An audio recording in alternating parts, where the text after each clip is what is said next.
ఏ సమయంలో కీర్తన పాడాను, ఏ సమయంలో స్తుతించాను, ఏ సమయంలో ఆరాధన కీర్తన పాడాను, వాటన్నిటికీ ఒక సమయం ఉంది.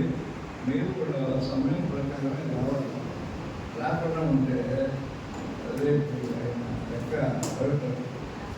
వాని క్రియం చదవడానికి ప్రతిపాదన చేస్తారు. ఆయన కోపం వేస్తాడు. కోపం వేసినప్పుడు తెలియకపోతే జరుగుతుంది. నేను పూర్తిగా నేను అడవలేదు, అయినా కూడా భయం నాకు. 10 గంటలకే దేవుని సన్నిధి ఉంటారు, దేవుని పాటలు పెట్టాలి, దేవుని స్థుతించాలి. అందరికంటే ముందు నేను సాక్షిగా ఉండాలని నా ఉద్దేశం. ఎందుకంటే దేవుని మీకు లెక్క చెప్పే దేవునికి లెక్క చెప్పాలి. అందువల్ల నిర్లక్ష్యం పనివారు నిర్లక్ష్యంగా ఉన్న బైబిల్లో ఉండేవాళ్ళలో నిర్లక్ష్యంగా ఉన్నవాళ్ళు చాలామంది ఉన్నారు. కానీ వాళ్ళు పనిష్మెంట్ తీసుకున్నారు. వాళ్ళు ఏం చేశారు? పనిష్మెంట్ తీసుకున్నారు. కనుక పనిష్మెంట్ తీసుకోకూడదు. మనం ఎలా ఉండాలి? దేవుని తీసుకుంటూ ఉంటాం. చూడండి, ఆరాధన కార్యక్రమంలో ఆదికాండం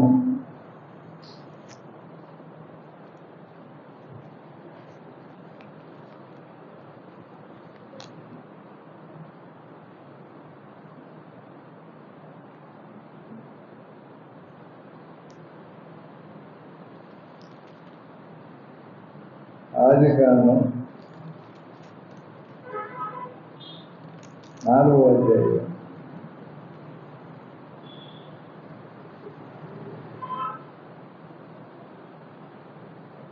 ఆదాము తన భార్య అయిన హవ్వను కూడినప్పుడు ఆమె గర్భవతి కయీనును కనెను. కయీనును కని యెహోవా దయ వలన నేను ఒక మనుషుని సంపాదించుకున్నాను. తర్వాత ఆమె అతని తమ్ముడు హేబేలును కనెను. హేబేలు గొర్రెల కాపరి, కయ్యను భూమిని చేతి పెట్టుకోడు. కొంతకాలమైన తర్వాత కయ్యను అక్కడ కొంత యెహోవాకు తెచ్చి హేబేలు కూడా తన మందులో తురుతులను పుట్టిన వాటిలో తుమ్మిన వాటిని కొన్ని తెచ్చాను. యెహోవా హేబేలును అతని ఆత్మను లక్ష్య పెట్టాడు. కయ్యను అతని ఆత్మను ఆయన లక్ష్య పెట్టలేదు. కాబట్టి కయ్యూనుకి మీకు కోపం వచ్చి అతడు తాను కూర్చుండగా కయ్యూనుకి నీకు కోపం మీద ముఖము చెన్నపుచ్చుకుని ఏమి నీవు సక్రియ చేసిన ఎడల తలెత్తుగా ఉంటారు, సక్రియ చేయని ఎడల వారిగా పాపము పెంచు. నీ ఎడల దానికి వాంఛ ప్రార్థన చేస్తున్నాను. అలాగే గొప్ప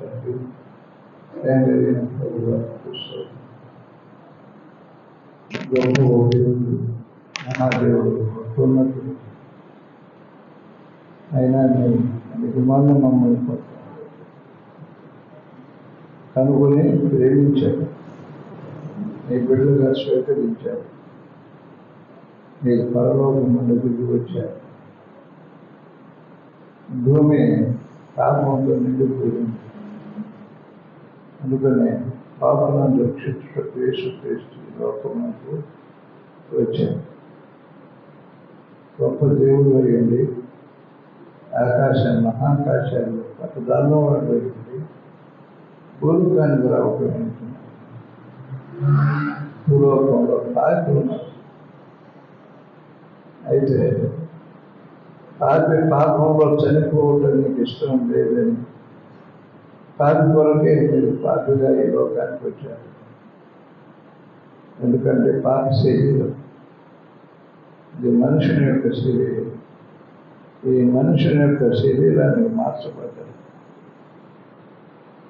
మరియమ్మ గర్భంలో పుట్టారు. తండ్రి వందనాలు. వాక్య భాగాన్ని మేము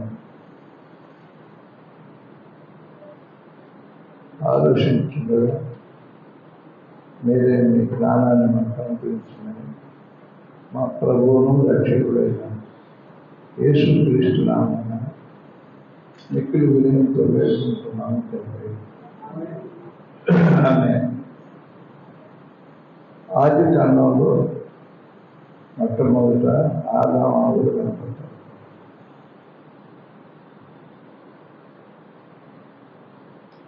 ఆదాము హవ్వ ఇద్దరు మనకు కనపడుతున్నారు. ఈ ఆదాము హవ్వ మొట్టమొదట దేవుడే ఒక ఏదైనా తోటలో వారిని గురించి ఈ చెట్టు పనులన్నీ మీరు తినండి, కానీ తినకూడదు ఉన్నాయి, వాటిని మొట్టకూడదు అని. కానీ సాతానుడు, దేవునికి విరోధి అయినటువంటి సాతానుడు వీరితో పాపం తీసుకురావాలని మెల్లగా ఎవరు కనిపించింది?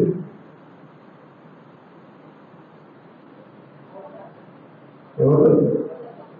అవ్వ దగ్గరికి వచ్చింది. స్త్రీ దగ్గర పెట్టిన కదా, ఆదాము అవ్వ అన్నారు. సరే, ఆయన స్త్రీ పత్రికలు ఎగరవాలంటే స్త్రీకి వచ్చి బహు బలహీనమైన ఘటం, బహు బలహీనమైన ఘటం. ఒక ఆమె పోయి 2-3 మాటలుగానే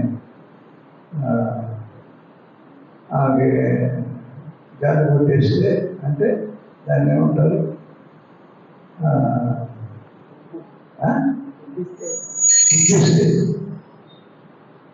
ఉబ్బిస్తే ఎటువంటి స్త్రీ అయినా కూడా పెరిగిపోదు. అమ్మా, నువ్వు పరి ఉండాలి, నీ చీర పదే ఉంది, చీర పదే ఉంది, నీ నడక పదే ఉందమ్మా అని అంటే సారీ కిందకి పైకి చూసుకుంటాను. అయినా ఇది బలహీనమైన ఘటనటువంటి బలమైనటువంటి మానవుడిని సృష్టించారు. వాళ్ళిద్దరు కాదు, కయ్యను హేబేలు. కయ్యను చెల్లిపరిచారు అంటారు, పండించేవారు. హేబేలు పశువులు మేపేవారు, గొర్రెలు మేపేవారు. సోదరుడా, ఇక్కడ వాళ్ళిద్దరూ పండించిన పంటలో కయ్యను తెచ్చాడు, హేబేలు కూడా తెచ్చాడు. దేవుడు నేర్పించారు వాళ్ళకి. ఎవరు నేర్పించారు?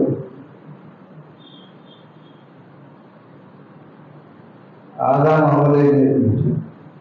ఎందుకంటే వారికి చర్మ పుస్తకాలు పెరుగుతాయి. దేవుడు వారు నిడారములై ఉండగా చర్మ పుస్తకాలతో వారు కప్పారు. అంటే అక్కడ పశువుని బలిచ్చినట్టుగా, బలి లేకుండా ఉంటే చర్మం వస్తుంది. కాబట్టి ఆదాము మొదట చర్మ పుస్తకాలు తొలగబడ్డాయి.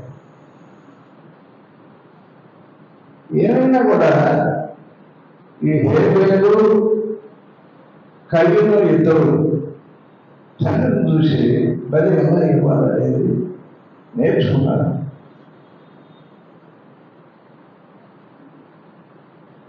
బలి ఎలా ఇవ్వాలా, దేవుని ఎలా గుర్తుపరచాలా అనేది నేర్చుకున్నారు. కానీ ఇక్కడ ఏముందంటే నాకు కయ్యూను గుండెని చేతికి వచ్చేవాడు. కొంతకాలమైన తర్వాత కయ్యూను మరొకడు కొంత యెహోవా అర్పణగా తెచ్చాను. హేబేలు కూడా తన మందలో పురుగులు వాటిలో పురుగుల వాటిని కొని తెచ్చి హేబేలు అతని అర్పణను లక్ష్యం పెట్టాను. కయ్యూను అతని అర్పణను ఆయన లక్ష్యం పెట్టాడు. కారణం ఏంటి? ఈ రెండింటిలో తేడా ఏంటి? ఇద్దరు వారి సంపాదనలో తెచ్చారు, తప్పేం లేదు. కానీ తల్లిదండ్రులకు ఇచ్చినటువంటి ఆ యొక్క బలి అర్పణని వాళ్ళు చూసి దేవుడికి బలి అర్పించాలి. తల్లిదండ్రుల దగ్గరే నేర్చుకున్నారు. కానీ నేర్చుకున్నారే కానీ ఒకడు ఏమిటంటే నేర్చుకున్న దాన్ని నేర్చుకున్నట్టు చేశాడు. ఇంకొకడు ఏం చేశాడు?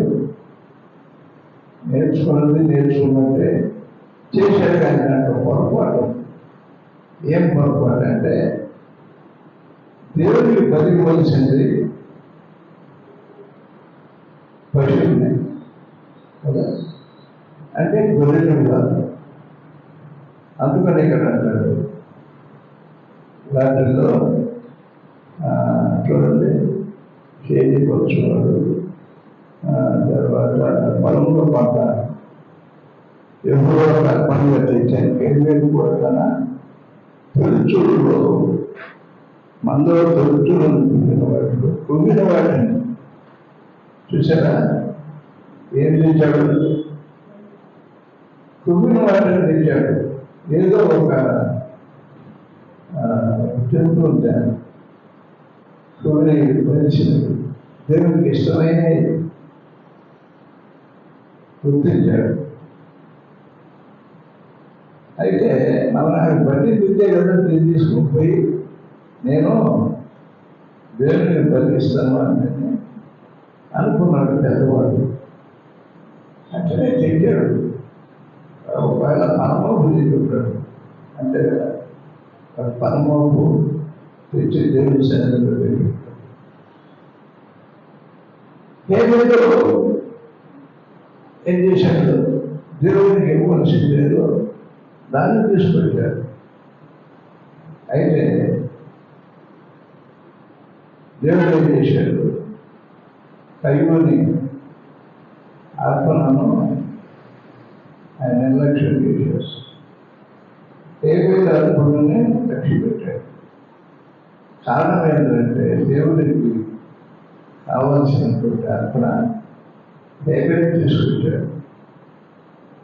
సోదరుడా, హృదయపూర్వకమైనటువంటి ప్రార్థన, హృదయపూర్వకమైనటువంటి ఆరాధన, హృదయపూర్వకమైనటువంటి దేవుడి సన్నిధికి రావడం. నేను కీర్తనకాలను చదువుతుంటే కీర్తనకారులు రాస్తారు, నేను ఉదయం నుంచి సాయంత్రం వరకు ఆయన సన్నిధిలో ఉన్నాను. ఆయన సన్నిధిలో ఉంటే అన్నపెట్టి దేవుడు, ఆయన సన్నిధిలో ఉంటాము అయ్యా, నాకు అన్నం పెట్టి అయ్యా అని అనుకుంటారు. బైబిల్లో మనం ఆయన సన్నిధిలో ఉన్న వాడికి అన్నం పెట్టిన సంగతి ఇశ్రాయేలీయులు ఐగుప్తు నుండి బయలుదేరి కనానుకు వారు వచ్చేటప్పుడు దాదాపుగా 6 లక్షల కాలువలు, దాన్ని కొందరు రాస్తారు దాదాపు వాళ్ళు గూడ్స్ రైలు పడినంత సరుకు వాళ్ళకి సరిపడాలి ఆ మనుషులు. అయితే దేవుడు దీపం చేసుకున్నారు. ఆకాశం నుండి మన్నాన్ని కురిపించి వారిని పోషించినట్లు. కారణం వారు ఎవరు సన్నిధిలో ఉన్నారు, ఎవరు పనిలో ఉన్నారు, దేవుని పనిలోనే ఉన్నారు. ఐగుప్తు నుండి విడుదల చేశాడు. అలాంటి నేను కన్నాను మిమ్మల్ని తీసుకెళ్తాను, మొదలు నేను విన్నాను అని ఆయన ఫలించి వారి కొడుకులు వారి చదువులు అన్ని తెచ్చుకొని కణాన్ని తర్వాత ఒక మాంసం కావాలనే అపేక్ష కూడా వాళ్ళకి ఉన్నది. మాంసాన్ని కూడా వాళ్ళ దగ్గర లేదు. వాళ్ళు కుర్తిలా తిన్నారు మాంసం. ఏంటంటే సంపూర్ణమైనటువంటి వ్యక్తిగా, సంపూర్ణమైనటువంటి వ్యక్తి ఎక్కడి నుంచి వస్తుందంటే పరిశుద్ధాత్మ భావనే వస్తుంది. మనం పరిశుద్ధాత్మను కోరుకుంటున్నారా? పరిశుద్ధాత్మ నీ దగ్గరగా ఉంటే, నీలో ఉంటే నువ్వు దేవుడికి ఇష్టమైన కార్యం చేయనే చేయి. ఇప్పుడు లేట్గా వచ్చేస్తాను, దేవుడికి ఇష్టమైన కార్యం అది. దేవుడికి ఇష్టమైన కార్యం ఏంటంటే దేవుని సన్నిధికి కరెక్ట్గా రావాలా. దేవుని సన్నిధిలో కూర్చోవాలా. దేవుని నువ్వు శుద్ధించినా శుద్ధించకపోయినా నీ మొహం ఆయన చూస్తున్నాను. ఆయన ముఖాన్ని కూడా నువ్వు చూస్తున్నాను. అందుకని శోధించుకోలేదు. దేవుడు అనిపించినటువంటి పని హృదయపూర్వకమైన పని.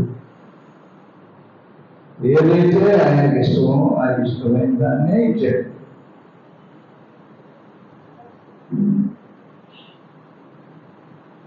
కనుక ఇష్టమైనది ఎప్పుడైతే ఇచ్చాడో దాన్ని అంగీకరించాడు. అందుకని ఇక్కడ ఏం చేశాడు, కయ్యూను భూమిని చేతిపరచువాడు. కొంతకాలమైన తర్వాత కయ్యూను పొలం పంటలో కొంత యెహోవాకు అర్పణగా తెచ్చారు. హేబెలు కూడా తన మందలో కూర్చొని వాటిలో కుళ్ళిన వాటిని కొని తెచ్చారు. యెహోవా హేబెలును అతని అర్పణను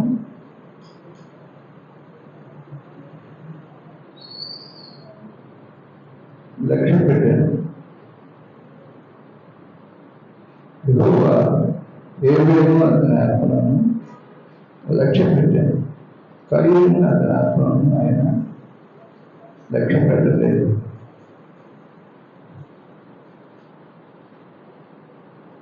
సంపూర్ణంగా మనం దేవుని ఆరాధించాలి.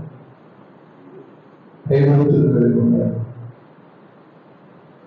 అసలు నేను ఎందుకు ఆయన పుట్టించాడంటే భూ పునాదులు వేయబడితే నువ్వు దేవుడిలో ఉన్నావు. నేను ఆయన పుట్టించిన దానికి కారణం ఏంటంటే భూమి మీద నువ్వు నా పని, భూమి మీద నువ్వు నా పని చేస్తే నేను చేయాల్సిన పని నేను చేస్తాను. ఆయన మన పరలోకాన్ని చూసుకుంటాడు. భూమి మీద ఉండొచ్చు, పరలోకాన్ని చూసుకుంటాడు. పరలోకంలో నుండి వచ్చినటువంటి నీవు ఆయన భూలోకాన్ని అనుభవించకూడదని ఆయనకి ఇష్టం లేదు. పరలోకాన్ని వెళ్ళాలి, దేవుని మహిమపరచాలి. మనం ఎట్లా దేవుని మహిమపరుస్తున్నాము? అదే ఇస్తున్నారు. రేపు పరమయుడు శరీరంలో మనం అందరం ఏం చేస్తాం? దేవుని మహిమపరుస్తాం. చాలా మంది ఊరికనే వారు దేవుడు పరిస్థితుల్లో ఉండరు. ఆ పని మరి ఏమో వార్తలు ఎదురుంటే అక్క తెలియదు. మరి ఏం చేస్తుంది? ఆయన పాదాల దగ్గర కూర్చోని ఆయన వారికి వింటాం. మాట ఏం చేస్తుంది? విస్తారమైన పనులు పెరుగుతుంది. దేవుని దగ్గర మనుపు ఉండాలని చూస్తుంది. మనం కూడా మనం లోకంలో ఎక్కువగా సహవాసం చేస్తాం. లోకస్తులతో ఎక్కువగా సహవాసం చేస్తాం. ఈ శరీరంతో ఎక్కువగా సహవాసం చేస్తాం. ఈ శరీరం ఏంటంటే దేవుని సన్నిధి పని కనుక గమనించాలి. అయితే కయ్యము ఒకటి మర్చిపోయాడు. దేవుడి సన్నిధికి అతను తెచ్చిన కారణాన్ని విక్రయించి డబ్బు తీసుకొని ఏం చేయాలి? గొర్రె పిల్లని కొనాలి. ఇప్పుడు పంటను పండించాడు. పంటను పండించి పంటలోని సంపాదన ఏం చేయాలి? గొర్రె పిల్లని కొనాలి. ఆయనకు కావాల్సింది బలి అర్పణ. బలికి ఏదైతే ఆయనకి ఇష్టమో దాన్ని తేవాల. ఎందుకంటే నిర్లక్ష్యంగా దానికి పండినటువంటి సేపు పంటను తీసుకొచ్చి ఆయన దగ్గర పెట్టాడు. ఇక్కడ అంటాడు దేవుడు పేరు అతని ఆత్మను అంగీకరించాడు. కయ్యూని అతను అనుకుని ఆయన పోషించాడు. కనుక మన అనుకున్నాడు కూడా నన్ను చల్లారి పెట్టుకో. చాలా మంది కాగితాలు చేస్తారు. వాళ్ళకి పనికిరాని కాగితాలే చల్లారి పెట్టుకో వేస్తాము. అది సంపూర్ణమైన దేవుడికి ఇచ్చే ఇవ్వబడేది. ఎందుకంటే నేను చేస్తుంటాను కాబట్టి ఈ కాగితాలు ఎక్కడి నుంచి వచ్చింది, ఏంటి, ఎవరి జీవితం నుంచి వచ్చింది. చాలా మంది చిన్న పిల్లలు తల్లిస్తే పెద్దోళ్ళు కూడా ఏం చేస్తారు? అదే ఎక్కడ మనకి పెరిగే తప్పులు పిచ్చుకాలు వస్తాయి. పేరు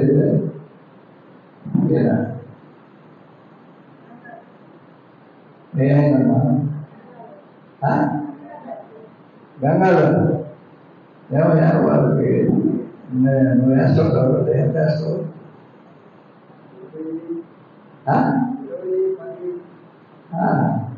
అంటే వాళ్ళు పని చేసినా కూడా పెద్ద తృప్తున్నారు.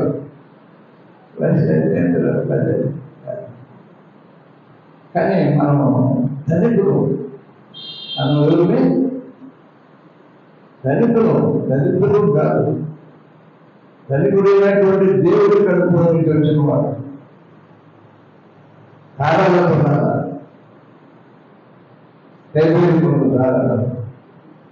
ఏదో తీసుకుని దేవుడికి ఇష్టమైందే చేశాడు. అందుకని అనుకున్నాను దేవుడు అంగీకరించాడు. అట్లా నీ అనుకున్న, నీ ప్రార్థన, నీ స్థుతులు ఇవన్నీ కూడా దేవుడు అంగీకరించాలంటే నీ హృదయాసం బాగుండాలి. నీ హృదయం బాగుండాలి. మనం ఎక్కడిగా ఈరోజు ఇక్కడ శరీరాలు ఎక్కడికి వెళ్తాం చెప్పండి? దేవుని దగ్గరికి వెళ్తే పరలోకానికి వెళ్తానంటే మంచిది కదా. పరలోకంలో ఎప్పుడు ఆగే ఉండాలి. ఎప్పుడు స్తోత్రించాడు, కనపరిచాడు. అందుకనే పరిశుద్ధుడు పరిశుద్ధుడు. ఆయన ఏమనుకుంటారు? దేవా పరిశుద్ధుడు అయ్యా, పరిశుద్ధుడు అయ్యా, పరిశుద్ధుడు. స్తుతి స్తోత్రం కనుక సోదరి దేవుడి యొక్క ఆరాధన ఆయన దేవుడికి అంగీకారం. ఆయనకి అంగీకారంగా లేకపోతే దాన్ని చూసినారు. దాన్ని పోగొట్టే దయపడి కయ్యను గొప్పడు ఏం చేశాడు? అది చేశాడు. ఎవరికి తెలియదు అసలు ఆయన దయపడి రక్తం భూమిలో నుంచి దేవుడికి మొదలు. కనుక సోదరు ఈ ఏర్పడన్న దేవుడికి ఇష్టమైనదిగా ఉండాలి. దేవుడి సన్నిధికి రావాలి, సకాలానికి రావాలి, దేవుడి సన్నిధిలో కూర్చోవాలి. చాలా మంది లేటుగా రావడం, ముందుగా వెళ్ళడం, లేటుగా రావడం, ముందుగా వెళ్ళడం, ఇది పనికి రాదు. దేవుడి సన్నిధి ఎంత కాలంలో ఉన్నారు, అంత సమయం దేవుని చూపించాలి. నీకు దేవుడు నోరు ఎందుకు ఇచ్చాడు? మనసు ఎందుకు ఇచ్చాడు? కళ్ళు దేనికి ఇచ్చాడు? చాలా మంది బయట చదవడం లేదు. చదివితే వాక్యం ఇక్కడ అందిస్తాడు.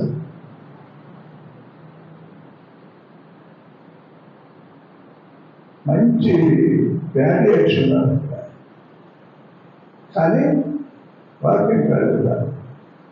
వాక్యాన్ని చదివి వాక్య భావాన్ని తెలుసుకుంటే ఇక్కడికి వచ్చి చెప్తారు.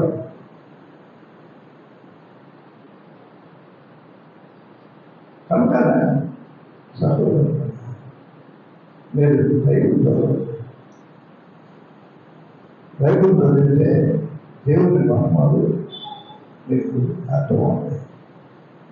ఇంకొకటి ఏంటంటే, ఎవరైతే బైబుల్ చదువుతారో వాళ్ళతో దేవుడు మాట్లాడారు, వాళ్ళతో దేవుడు మాట్లాడారు. బైబుల్ చదివినప్పుడు నువ్వు ఆయనతో మాట్లాడు. అందులో మర్మాన్ని మమత ఆయన వివరిస్తారు. ఒక పరిణంలోనే ఇది రాజు బైబుల్ కాదు, బైబుల్ మీద చదివితే బైబుల్ నీకు మాట్లాడు.